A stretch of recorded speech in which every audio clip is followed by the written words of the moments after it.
Olivier et Crapaud, son fourgon à frein, aiment travailler dans le grand dépôt. Mais un matin, Crapaud remarqua qu'Olivier était malheureux. Il décida de découvrir pourquoi. « Excusez-moi, monsieur Olivier, il me semble que vous n'allez pas très bien, si vous me permettez. »« Tu as tout à fait raison, Crapaud, » répondit Olivier. « Je passe mon temps à manœuvrer ces wagons sur la plaque tournante. J'ai tellement envie de faire un vrai voyage. » Absolument, monsieur Olivier. Permettez-moi de vous suggérer de parler de votre problème avec le gros contrôleur. Mais Olivier était de plus en plus malheureux et il malmenait les wagons. « Tu ne fais rien de bon, Olivier. Tu es dangereux. Nous voulons Pierre. » Oh, oh, Pierre a bien trop de travail pour se préoccuper de wagons comme vous.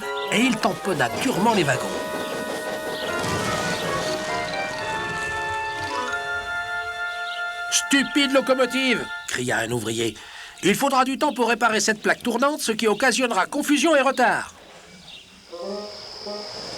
Ce soir-là, le gros contrôleur alla trouver Olivier dans son dépôt. « Olivier, tu as semé la pagaille. Je pensais que tu pouvais contrôler des wagons. Tu vas tirer le train postal pendant un petit temps. L'air nocturne t'éclaircira peut-être la boîte à fumer. »« Oui, monsieur. Désolé, monsieur. » « Courage, mon vieux, lui dit son mécanicien.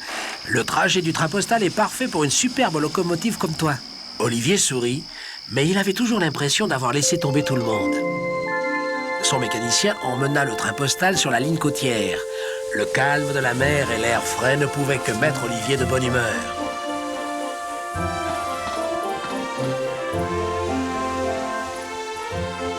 Ils filèrent bon train jusqu'à ce qu'il fût l'heure de réceptionner du courrier important auprès d'Herbert l'hélicoptère. « Allons, Herbert !» Ils patientèrent et patientèrent encore. Herbert arriva enfin. « Désolé d'être en retard. Un ennui mécanique m'a cloué au sol alors que j'étais censé m'envoler, » expliqua Herbert. « Ce que nous savons, c'est que nous sommes sûrs d'être en retard pour notre premier voyage, » répondit le mécanicien d'Olivier.